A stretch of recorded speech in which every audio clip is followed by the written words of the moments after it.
اللہ کا لاکھ شکر ہے کہ جس نے ہمیں آج کے دن سے برکتیں حاصل کرنے کی توفیق عطا فرمائی ہے۔ آج رمضان المبارک کا آخری جمعۃ المبارک ہے۔ جمعہ ہر 6 دن کے بعد دوبارہ آ جاتا ہے، لیکن جو شان رمضان کے جمعہ کو حاصل ہے یہ کسی اور جمعہ کو حاصل نہیں ہے۔ یہ رمضان کا آخری جمعہ ہے۔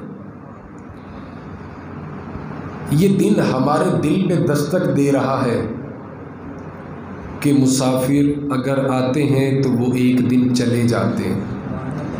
ابھی کچھ دن پہلے ہم یہ کہہ رہے تھے اور اس بات کا انتظار کر رہے تھے کہ رمضان برکتیں لے کر آ رہا ہے، اور آج رمضان کا الوداع جمعہ بھی آ گیا۔ ہم لوگوں نے نمازیں پڑھی، تراویح پڑھی، روزے رکھے۔ کیا کوئی بندہ یہ دعویٰ کر سکتا ہے کہ میں نے اس طرح رمضان میں عبادت کی ہے جس طرح شریعت نے عبادت کرنے کا حکم دیا ہے؟ ہم سے کوتاہیاں ہوئی، غلطیاں ہوئی، غفلت ہوئی، لیکن کیا ہمارے دل میں یہ حسرت ہے کہ ہم اسے ٹھیک کر لیں، ہم اسے بہتر کر لیں؟ بہت سارے لوگ ایسے ہیں جنہوں نے رمضان کے روزے نہیں رکھے، نمازیں نہیں پڑھی، ان کے لیے بھی، اور جنہوں نے روزے رکھے ہیں، نمازیں پڑھی ہیں، تراویح پڑھی ہے، ان کے لیے بھی یہ بات بڑی توجہ طلب ہے کہ کوئی بھی عمل کرے تو اس بات کا خیال رکھیں کہ آپ کا عمل کہیں پہنچ رہا ہے۔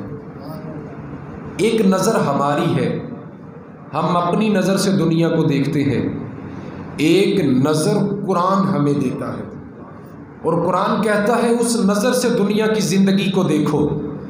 اگر ہم اس نظر سے دنیا کی زندگی کو دیکھیں تو قرآن میں حکم ہوتا ہے وَلْتَنْظُرْ نَفْسٌ مَا قَدَّمَتْ لِغَدٍ۔ فرمایا ہر شخص یہ دیکھے کہ اس نے کل کے لیے آگے کیا بھیجا ہے۔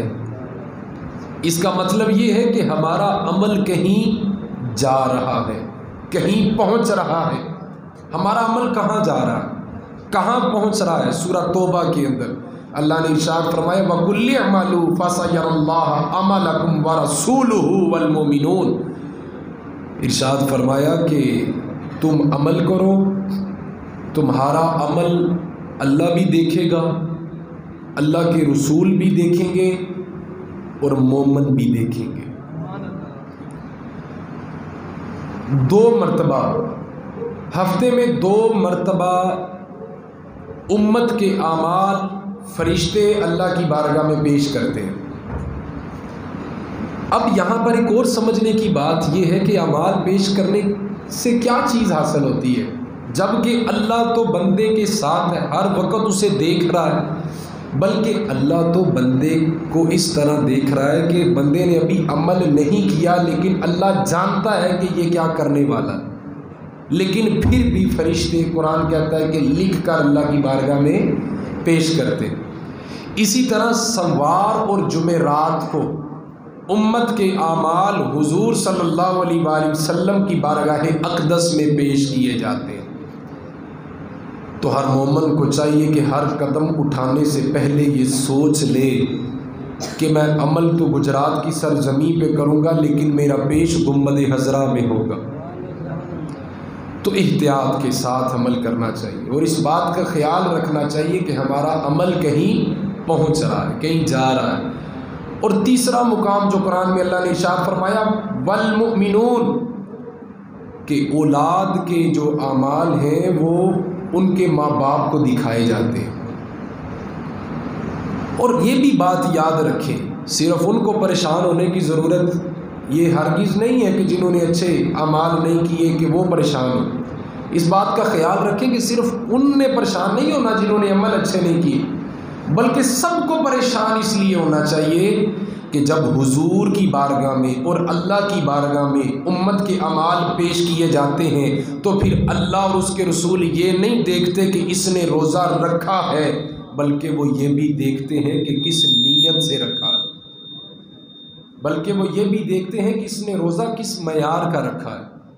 وہ یہ نہیں دیکھتے کہ یہ مسجد میں آ کر بیٹھ گیا، بلکہ وہ یہ بھی دیکھتے ہیں کہ کس ارادے کے ساتھ مسجد میں آ کر بیٹھا، اس کے دل کی کیفیت کیا ہے، یہ بھی ضروری ہے۔ ایک تفسیر تو میں نے آپ کے سامنے یہ بیان کی کہ امت کے اعمال اللہ اور اس کے رسول اور مومنین پر پیش کیے جاتے ہیں، اور دوسری بات یہ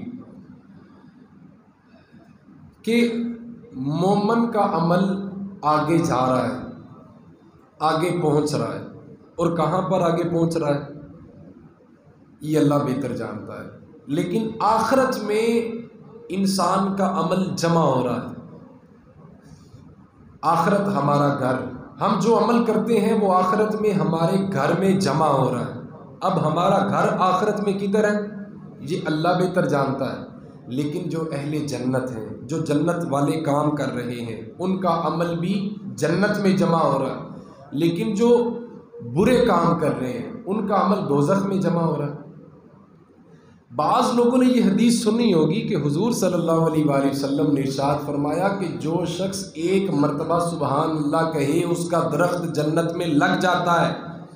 اس کا مطلب یہ ہے کہ آپ عمل یہاں پر کرتے ہیں اور جمع آخرت میں ہو رہا ہے، اور جب آپ کے اعمال آخرت میں آپ کے گھر میں جمع ہو رہے ہیں تو پھر اس بات کا خیال رکھنا چاہیے کہ میں کوئی ایسا عمل نہ کروں جو آخرت میں میرے گھر کو بدل دے۔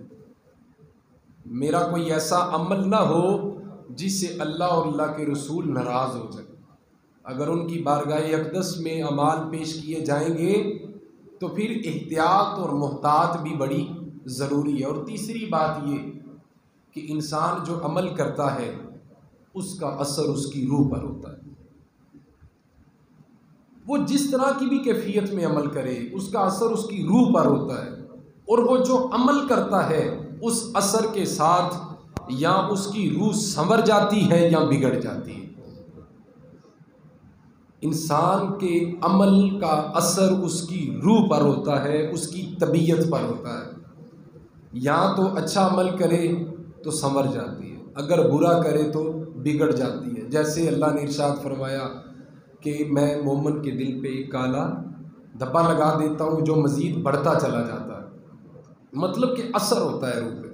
تو بچنا چاہیے، احتیاط کرنی چاہیے، محتاط کے ساتھ وقت گزارنا چاہیے، محتاط کے ساتھ قدم اٹھانا چاہیے۔ ایک بزرگ تھے، اپنے سر پہ اکثر وہ چادر ڈال کے رکھتے تھے، اور چادر کو اتنا لٹکا کر رکھتے تھے کہ ان کی نظر چھپی ہوئی ہوتی تھی۔ جو کوئی بھی ان سے آ کر سلام لیتا تو وہ نظر کو نہیں اٹھاتے تھے، چادر کے نیچے سے ہاتھ باہر نکال کے سلام لے لیتے تھے۔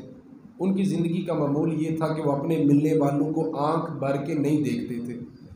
ان کا ایک خدمت گزار تھا، بڑا عرصہ وہ یہ معمول دیکھتا رہا۔ ایک وقت گزرنے کے بعد اس نے کہا کہ حضرت یہ کیا راز ہے، یہ کیا راز ہے؟ آپ کے پاس آپ کے ملنے والے چاہنے والے آتے ہیں، آپ نظر بھر کے انہیں دیکھتے نہیں، آپ سلام لیتے ہیں اور زیادہ بات بھی نہیں کرتے، اور دوبارہ آپ چادر کے اندر ہاتھ رکھ لیتے ہیں اور اپنی نظروں کو چادر میں چھپا کر رکھتے۔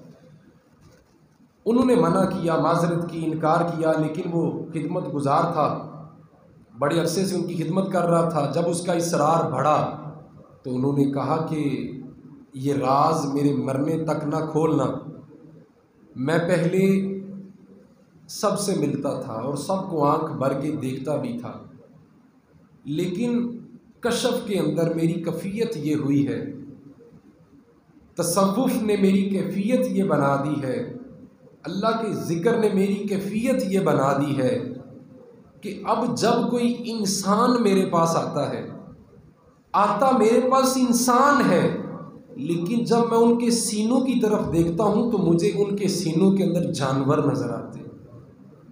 کسی کے سینے میں مجھے گدھا نظر آتا ہے، کسی کے سینے میں مجھے بھیڑیا نظر آتا ہے، کسی کے سینے میں ناپاک جانور نظر آتے ہیں۔ کہتے ہیں کہ وہ جون سا عمل کر کے آتے ہیں اس کی کیفیت ان کی روح پہ ہوتی ہے، اور ان کی کیفیت سے وہ اثر مجھے دکھائی دیتا ہے، اور اب تو میں ان کے پردے فاش تو کر نہیں سکتا، اس چیز کا تو مجھے حکم نہیں، اس لیے میں نے اپنی آنکھوں پہ پردہ ڈال دیا۔ تو پہلی بات میں نے یہ عرض کی کہ مومن کا عمل وَكُلِّ اعْمَلُوا فَسَيَرَى اللَّهَ عملکم ورسولہ والمؤمنون، اللہ اور اس کے رسول کی خدمت میں مومن کے اعمال پیش کیے جاتے ہیں، اور یہ اعمال مومن بھی دیکھیں گے۔ اور دوسری بات یہ عرض کی کہ انسان جو بھی عمل کرتا ہے اس کا وہ عمل آخرت میں اس کے گھر میں جمع ہو رہا ہے۔ اور تیسری بات جو میں نے عرض کی کہ انسان جو عمل کرتا ہے اس کا اثر موجودہ وقت میں اسی وقت اس کی روح پر ہوتا ہے۔ قرآن میں ارشاد فرمایا نا اللہ نے کہ بہت ساری بیماریاں ایسی ہیں جو تمہارے اپنے ہاتھوں کے کرتوتوں کی وجہ سے تمہارے سامنے آتی ہیں، اور بہت ساری تو میں معاف کر دیتا ہوں۔ تو اس سے یہ ثابت ہوتا ہے کہ انسان کی روح پر یہ ثمرات نظر آتے ہیں۔ تو اس لیے احتیاط کے ساتھ وقت گزاریں۔ رمضان کے بڑے تھوڑے انتہائی قیمتی لمحے رہ چکے، تو اگر قدر کرنے والے ابھی بھی قدر کر لیں تو وہ فائدہ اٹھا سکتے ہیں۔ ایک ٹیچر تھا، دینی ماحول میں اس کی پرورش ہوئی تھی اور معرفت کے ماحول کو وہ جانتا تھا، دینی گھرانہ تھا اس کا اور معرفت کے ماحول میں بھی وہ رہا تھا۔ اس نے بچوں کو ایک ٹیسٹ دیا، اس نے کہا کہ میری کتاب جو ہے اس کا تم سب نے ٹیسٹ دینا ہے۔ سارے بچوں نے ٹیسٹ دیا، اس نے کچھ بچوں کی غلطیاں لگائیں، کچھ کو نمبر دیے، سب کو ٹیسٹ پکڑا کے ایک لائن میں کھڑا کر دیا۔ اب اس نے بچوں کو کہا کہ ہر بچہ اپنا اپنا پرچہ آگے لے کر آتا جائے اور اپنی اپنی غلطیاں مجھے بتاتا جائے، جس کی جتنی غلطیاں ہوں گی اسے اتنی چھڑیاں پڑے گی۔ اگرچہ وہ رحم دل تھا، زور سے نہیں مار رہا تھا مگر غلطیوں پر مار رہا تھا۔ پہلے بچے سے اس نے پوچھا، ہاں بھئی کتنی غلطیاں تمہاری؟ اس نے کہا استاد جی میری آپ نے 2 غلطیاں لگائی ہیں۔ استاد نے اسے 2 چھڑیاں ماری۔ اس کے بعد اس نے تیسرے بچے سے پوچھا، ہاں بھائی بتا تیری کتنی غلطیاں؟ اس نے کہا استاد جی میری آپ نے 4 غلطیاں لگائی ہیں۔ اس نے اس شاگرد کو 4 چھڑیاں ماری۔ پھر آگے ایک شاگرد آیا، اس سے پوچھا، ہاں بھائی تیری کتنی غلطیاں ہیں؟ اس نے کہا استاد جی میری آپ نے 3 غلطیاں لگائی۔ استاد نے اسے 3 چھڑیاں ماری۔ اب آگے جو طالب علم کھڑا تھا اس کی آواز لرز رہی تھی، ہاتھ کانپ رہے تھے۔ استاد نے پوچھا، ہاں بھائی تیری کتنی غلطیاں؟ جب اس نے دیکھا کہ پچھلوں کو غلطیوں کی تعداد کی مقدار کے مطابق چھڑیاں پڑی ہیں، آپ کے استاد مجھ سے پوچھ رہا ہے کہ تیری کتنی غلطیاں؟ تو کہا استاد جی میری کیا غلطی میں آپ کو بتاؤں، آپ نے تو میرے سارے پرچے پر کراس لگا دیا، میں کیا بتاؤں، میرا تو سب کچھ غلط ہے، میری کوئی ایک غلطی ہو تو کہوں، آپ نے تو میرا سارا پرچہ غلط کر دیا۔ اس کی آواز میں ایک لجاجت تھی، ایک سوز تھا، ایک درد تھی۔ استاد نے اس سے پوچھا، اس کی آواز لرزی، ہاتھ کانپے، پرچہ ہاتھ سے گرا۔ کہا تیری کتنی غلطیاں؟ اس نے کہا میرا سارا پرچہ غلط۔ اب استاد کی پرورش دینی ماحول میں ہوئی تھی، وہ معرفت کو جانتا تھا۔ جب شاگرد نے کہا کہ استاد جی میں آپ کے آگے ہاتھ جوڑتا ہوں، جن کی جتنی غلطیاں تھیں آپ نے اس مقدار کے مطابق انہیں سزا دی، میری سزا کا تعین کیا ہوگا جس کی تعداد ہی کوئی نہیں؟ میں ہاتھ جوڑ کے معافی مانگتا ہوں، مجھے معاف کر دیں، میرا سارا پرچہ غلط ہے۔ تو استاد نے جب اس کی یہ سوز بھری آواز سنی تو استاد کے ہاتھ سے چھڑی نیچے گری۔ استاد بیٹھا اور بیٹھ کر رونے لگا اور ہاتھ جوڑ کر اپنے رب کی بارگاہ میں عرض کرنے لگا، اور ادھر بچے کو بار بار کہے کہ تو بار بار ریپیٹ کر، یہ جو کہہ رہا ہے بار بار کہہ کہ استاد جی میرا سارا پرچہ غلط ہے، مجھے معاف کر دیں، میرا کچھ بھی ٹھیک نہیں، سب کچھ غلط ہے، مجھے معاف کر دیں۔ استاد نے رب کی بارگاہ میں تخیل باندھا اور ہاتھ باندھ کے کہا، یا اللہ میں تیری بارگاہ میں معافی مانگتا ہوں، میرا بھی کچھ بھی ٹھیک نہیں، میرا بھی سب کچھ غلط ہے، یا اللہ میں اس بچے کو معاف کر رہا ہوں اور تیری بارگاہ میں التجا کر رہا ہوں کہ یا اللہ مجھے تو معاف فرما دے، یا اللہ مجھے تو معاف کر دے۔ تو میرے عزیزو ہمارا بھی کچھ بھی ٹھیک نہیں، ہماری کوئی ایک آدھ غلطی نہیں ہے، ہماری ساری غلطیاں ہیں، ہمارا کچھ بھی ٹھیک نہیں۔ ہمارے سارے پرچے پر کراس لگا ہوا ہے. ہم منہ کے مومن بنے ہوئے ہیں، دل کے مومن نہیں ہیں. ہم زبان کے مومن نہیں ہیں، ہم نگاہ کے مومن نہیں ہیں، ہم محفل کے مومن نہیں ہیں، ہم کلام کے مومن نہیں ہیں. ہم لفظ کے مومن تو بنے ہوئے ہیں، ظاہری مومن تو بنے ہوئے ہیں. لیکن میرے عزیزوں، ہماری غلطیاں بہت غلطیاں. اگر ہمارے رب نے ہماری غلطیوں پر ہمیں سزا دی تو سزا کا تعین نہیں کیا جا سکتا، اس سزا کو گنا نہیں جا سکتا، اس سزا کی مقدار کلام میں نہیں لائی جا سکتی. اگر بندہ اللہ کی بارگاہ میں ہاتھ جوڑ کے معافی مانگ لے تو گناہ جتنے بھی ہوں، میرے رب کی یہ شان ہے کہ اس سے جو معافی مانگے اسے وہ معاف کر دیتا. رب کی یہ شان ہے. تو میرے عزیزوں، ہمارے بیچ میں سے کوئی شخص بھی ایسا نہیں جو یہ دعویٰ کرے کہ میں نے رمضان کے روزے رکھنے کا حق ادا کیا. کوئی بھی ایسا نہیں جو یہ کہے کہ میں نے اس طرح رمضان کا ادب کیا جس طرح شریعت مطہرہ حکم دیتی. ابھی وقت ہے کہ ہم اپنی ندامت کو اپنی رب کی بارگاہ میں پیش کریں، ہم اپنی معذرت کو اپنے رب کی بارگاہ میں پیش کریں. اور اللہ کو ٹوٹے ہوئے دل بڑے پسند ہیں. جے میں ویکھاں اپنے عملاں بلے تے کچھ نہیں میرے بلے. میرے رب کو ٹوٹے ہوئے دل بڑے پسند ہیں. حضرت ابراہیم بن ادم عصر کی نماز با جماعت نماز ادا کر کے مسجد سے باہر نکل رہے تھے. ایک بزرگ آئے جو جماعت سے رہ چکے تھے. ان بزرگوں نے آ کر پوچھا کہ ابراہیم بن ادم مجھے بتائیں کیا جماعت ہو چکی ہے؟ حضرت ابراہیم بن ادم نے کہا کہ ہاں جماعت ہو چکی ہے، میں جماعت کے ساتھ نماز پڑھ کے آ رہا ہوں. بابا جی نے جب یہ سنا کہ ابراہیم بن ادم نے کہا کہ جماعت ہو چکی ہے، میں جماعت کے ساتھ نماز پڑھ کے آ رہا ہوں، تو بابا جی کے منہ سے ایک آہ نکلی، ایک ایسی آواز نکلی، اس درد کے ساتھ آواز نکلی کہ اس وقت بابا جی نے آسمان کی طرف دیکھ کے ندامت کی نگاہ سے کہا کہ ہائے میری نماز رہ گئی، ہائے میری نماز رہ گئی. حضرت ابراہیم بن ادم کے اٹھتے ہوئے قدم رکے اور آپ پلٹے اور پلٹ کر اس شخص سے کہنے لگے کہ میں آپ سے ایک سودا کرنا چاہتا ہوں. اس بوڑھے شخص نے کہا کیسا سودا؟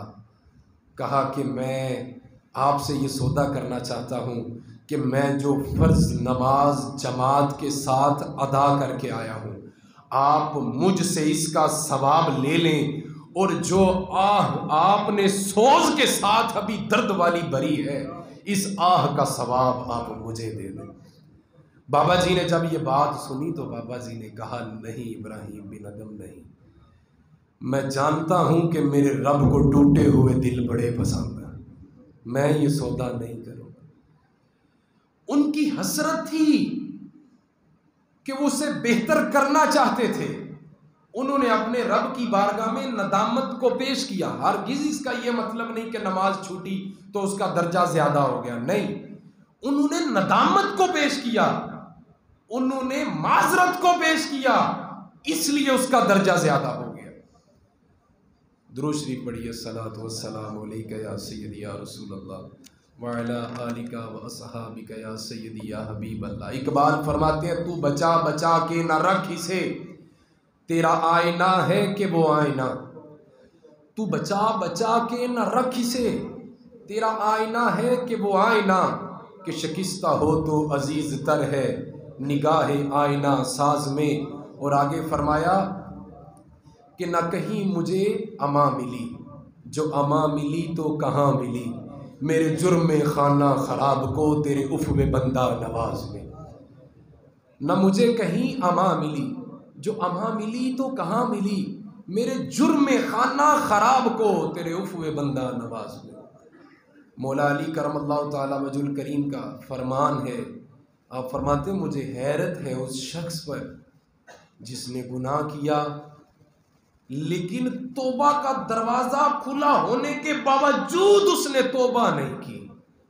آپ فرماتے ہیں مجھے حیرت ہوتی ہے اس شخص پر جو گناہ تو کرتا ہے لیکن رب جب اسے توبہ کی توفیق دیتا ہے لیکن پھر بھی وہ اس میں پابندی نہیں کرتا، کثرت نہیں کرتا. اور توبہ کا دروازہ کھلا ہونے کے باوجود توبہ نہیں کرتا، تو میرے عزیزو رمضان المبارک کا بہت زیادہ وقت ہاتھ سے نکل چکا ہے۔ قیمتی گھڑیاں، بلکہ انتہائی قیمتی گھڑیاں پیچھے رہ گئی ہیں، بہت تھوڑے دن رہ چکے ہیں۔ لیکن رمضان کے آخری عشرے میں، جیسے آپ سمجھ لیں کہ رمضان کے پہلے دن کی فضیلت ہے، اسی طرح آخری دن کی بھی فضیلت ہے۔ جو فائدہ لینا چاہتے ہیں وہ ابھی بھی فائدہ لے سکتے ہیں، وہ رمضان کی قدر کر کے فائدہ لے سکتے ہیں۔ اللہ کی بارگاہ میں معافی مانگیں، زیادہ سے زیادہ سجدہ ریز ہوں اللہ کی بارگاہ میں، اپنے گناہوں کی تلافی کریں اللہ کی بارگاہ میں، اور اپنے آپ کو ٹھیک کرنے کے لیے اللہ کی بارگاہ میں التجا کریں۔ اور دوسری جو چیز اس الوداعی جمعہ کے اندر عرض کرنی تھی وہ یہ تھی کہ صدقہ فطر ہر مومن پر واجب ہے، ہر صاحب نصاب پر واجب ہے۔ یہ صاحب نصاب زکوٰۃ والا نہیں ہوتا، زکوٰۃ پر سال کا گزرنا ضروری ہے، صاحب نصاب کے مال پر سال کا گزرنا ضروری ہے تو زکوٰۃ واجب ہوتی ہے۔ صاحب نصاب اگر عام شخص ہے، اگر اس کے پاس تھوڑے سے بھی پیسے ہیں، بالکل تھوڑے سے معمولی سے اتنے پیسے ہیں کہ وہ 2 کلو آٹا کے پیسے دے سکتا ہے، تو اس پر صدقہ فطر واجب ہے۔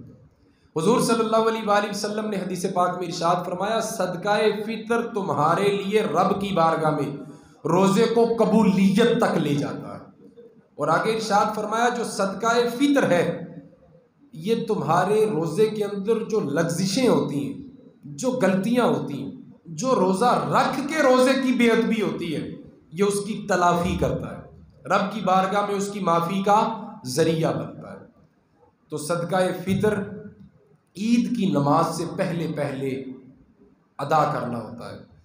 جو روزے قضا کر کے رکھے گا وہ بھی عید سے پہلے پہلے صدقہ فطر ادا کرے گا، اور جو روزے نہیں رکھ رہا، اگر اس کی صحت ٹھیک ہوگی وہ دوبارہ روزے رکھ لے گا تو پھر تو وہ صدقہ فطر دے گا۔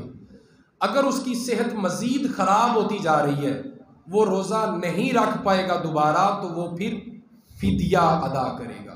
صدقہ فطر الگ ہے اور فدیہ الگ ہے۔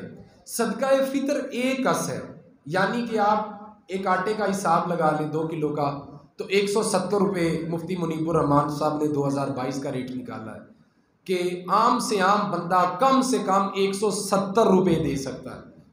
لیکن جو فدیہ ہوگا وہ ڈبل کیا جائے گا، یعنی کہ آپ کے صبح کے دن کی روٹی بھی کاؤنٹ کی جائے گی اور رات کے دن کا بھی کھانا کاؤنٹ کیا جائے گا۔ اگر آپ 170 کو 60 دنوں کے ساتھ ضرب دیں گے تو پھر آپ کا وہ فدیہ ہوگا، یعنی کہ جس نے روزے نہیں رکھے نہ رکھ پائے گا پھر وہ فدیہ دے گا، اور فدیہ وہ 30 دن یعنی صبح شام، اگر صبح شام کا حساب نہ لگائیں تو 60 دن کا حساب آسانی سے لگا کے وہ 170 روپے کے حساب سے فدیہ عید سے پہلے پہلے ادا کرے گا۔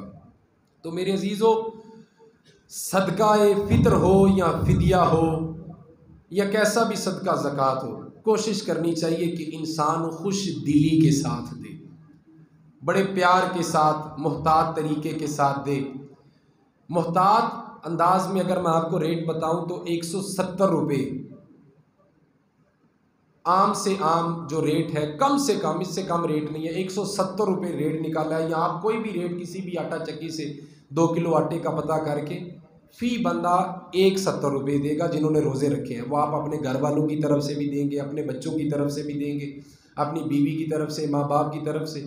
اگر آپ کے پاس استطاعت ہے تو آپ اپنے گھر والوں کی طرف سے دے سکتے ہیں، لیکن بیوی کا دینا آپ کے اوپر ضروری فرض نہیں ہے۔ اگر آپ دے دیں تو آپ کا اس پر احسان ہے۔ بالغ بچوں کا آپ کو دینا فرض نہیں ہے، اگر آپ ان کا دے دیتے ہیں تو آپ کا ان پر احسان ہے۔ تو فدیہ اگر آپ کے ماں باپ بوڑھے ہو چکے ہیں، بزرگ ہیں، وہ نہیں دے سکتے، تو اس کا اگر آپ دے دیتے ہیں تو یہ احسان نہیں ہوگا، یہ ان کی خدمت ہوگی۔ تو صدقہ فطر جب ہم دیتے ہیں یا کچھ پیسے صدقہ زکوٰۃ کی نیت سے جب ہم کسی کو دیتے ہیں تو ظاہری طور پہ ہماری جیب سے پیسے جا رہے ہوتے ہیں، اور جسے پیسے مل رہے ہوتے ہیں اسے خوشی ہو رہی ہوتی ہے۔ آپ مجھے بتائیں، زیادہ خوشی پیسے دینے والے کو ہو رہی ہوتی ہے یا لینے والے کو ہو رہی ہوتی ہے؟ زیادہ بندے یہی کہتے ہیں کہ پیسے لینے والے کو زیادہ خوشی ہوتی ہے، کیونکہ دینے والے کی جیب سے نکل رہے ہیں اور لینے والے کو اچانک سے پیسے مل رہے ہیں، اس سے خوشی ہوتی ہے۔ باوضو ممبر پہ بیٹھا ہوں، جمعۃ المبارک کا دن ہے، اگر بندے کو پتہ چل جائے کہ اس کے دینے پر رب اسے کیا دے گا تو دینے والے کو اتنی خوشی ہوگی، لینے والے کو اتنی خوشی نہیں ہوگی۔ جتنی دینے والے کو خوشی ہوگی اتنی لینے والے کو نہیں ہوگی۔ دینے والے کو زیادہ اجر ملتا ہے، دینے والا جب دیتا ہے تو اس کے بدلے میں میرا رب اس سے بہت زیادہ عطا فرماتا ہے۔ تو صدقہ فطر عید کی نماز سے پہلے کوشش کریں اسے ادا کریں۔ اگر آپ صاحب نصاب ہیں تو آپ پر واجب ہے، اگر آپ کے پاس اتنے بھی پیسے نہیں، لیکن یہ بھی تو دیکھیں نا کہ ہم عید پر برانڈڈ کپڑے پہنے، اچھے سے اچھا شوز پہنے، اچھے سے اچھے کپڑے پہنے، جب صدقہ فطر دینے کی باری آئے تو ہم ایک مزدور کے ریٹ پر صدقہ فطر ادا کریں۔ حضور صلی اللہ علیہ وآلہ وسلم نے کھجور کا ریٹ اور کشمش کا ریٹ پسند فرمایا، جو کا ریٹ پسند فرمایا، آپ نے اسی ریٹ پر صدقہ فطر ادا فرمایا۔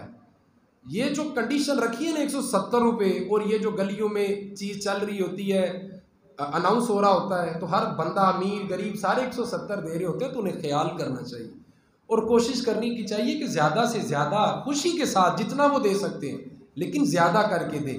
کپڑے برانڈڈ، شوز برانڈڈ، ہر چیز برانڈڈ چل رہی ہے، کھانے اسپیشل چل رہے ہیں، لیکن جب صدقے کی باری آتی ہے تو وہ مزدور کے ریٹ والا، تو یہ بھی ناانصافی ہے، غلط ہے۔ حالانکہ وہ ٹھیک ہے لیکن یہ اچھا نہیں لگتا کہ اللہ نے مومن کو اتنا کچھ عطا کیا ہو تو جب اس کے ادا کرنے کی باری آئے تو پھر وہ اس میں کنجوسی کرے۔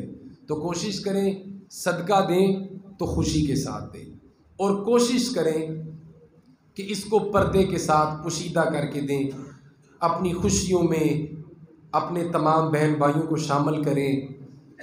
نئے کپڑے پہن لینے کا نام عید نہیں ہے، بلکہ دلوں سے کینہ بغض عداوت ختم کر دینے کا نام عید ہے۔ حضور نے ارشاد فرمایا، جو مومن رمضان کے روزے رکھتا ہے اور جب شوال کا چاند طلوع ہوتا ہے تو میرا رب اس کے گناہ ایسے معاف کر دیتا ہے جیسے آج ہی یہ ماں کے پیٹ سے پیدا ہوا۔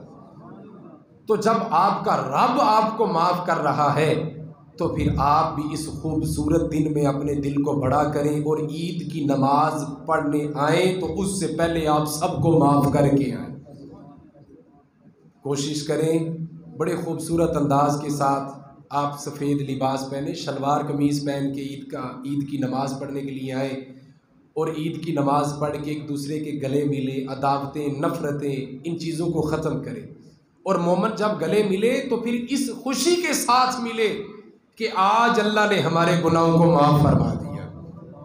تو ہر سال کی طرح حضرت کے توسل سے ہم آپ سے پوچھ کے عید کا ٹائم رکھتے ہیں۔ عید چاہے وہ سوموار کو بنے یا منگل کو بنے، تو آپ ہی ٹائم چوز کرتے ہیں، آپ ہی بتاتے ہیں کہ ٹائم کیا رکھنا ہے۔ تو آپ مشورہ دیں کہ عید الفطر کی نماز کا کیا ٹائم رکھا جائے۔ میرے خیال کے مطابق 7 ساڑھے 7 یہ ٹھیک ہے، لیکن آپ اپنی رائے دیں، میں آپ کو بس اپنا ایک تھاٹ دے رہا تھا کہ یہ ٹائم بھی ٹھیک ہے، کیونکہ آپ لوگوں نے آنا بھی ہے اور عید کی نماز پورے ٹائم پہ کھڑی ہو جائے، تو بہت سارے بندوں کی عید کی نماز رہ بھی جاتی ہے اور وہ پھر پوچھ رہے ہوتے ہیں کہ جناب اس کو کیسے ادا کریں، پھر رہ گئی تو رہ گئی، اس کی تلافی نہیں ہو سکتی، وہ گئی ہاتھ سے۔ تو 7 ساڑھے 7 کئی مسجدوں میں 8 بجے بھی ہے، عید گاہ میں 9 ساڑھے 9 بجے بھی ادا ہوتی ہے۔ ہاں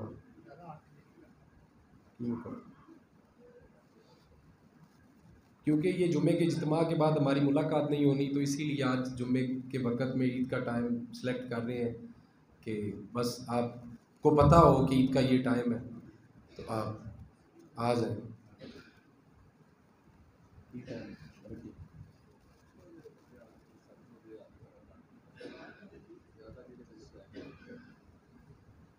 سجاور بھائی 7:15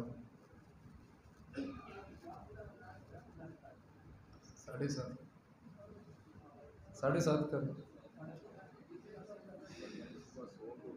ہاں صبح سو کے اٹھنا بھی ہے تو ٹھیک 7:30 بجے انشاءاللہ جامعہ مسجد نظامی میں عید الفطر کی نماز پورے 7:30 بجے کھڑی ہو جائے گی۔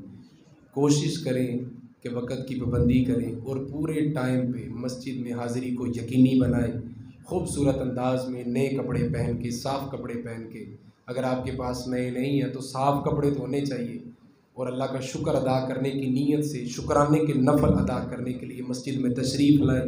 کوئی بھی یہ نماز ہاتھ سے نہ جانے دے، تو جہاں بھی آپ کو موقع جگہ ملے تو آپ ضرور اس نماز میں شرکت کریں، اور کوشش کریں کہ جو رمضان کے بقیہ دن رہ گئے ہیں ان میں اللہ کی رحمتوں کو سمیٹ سکیں، اپنے گناہوں کی تلافی کر سکیں، اللہ سے معافی مانگ سکیں، اپنی بھی، اپنے ماں باپ کی بھی، اپنی آل اولاد کی بھی، اور اللہ سے آئندہ ہدایت کی زندگی مانگیں، اور اللہ سے آئندہ بھی رمضان گزارنے کی توفیق مانگیں۔ اللہ سے دعا ہے اللہ آج ہمارا یہاں مل بیٹھنا قبول فرمائے، اور آج کے دن میں نازل ہونے والی تمام رحمتیں ہم سب کو نصیب فرمائے، ہمیشہ مدحت خیر الانام میں گزرے۔ دعا ہے یہ عمر درود و سلام میں گزرے، نویت سنت الاعتکاف کی نیت فرما کے سنتیں ادا فرما۔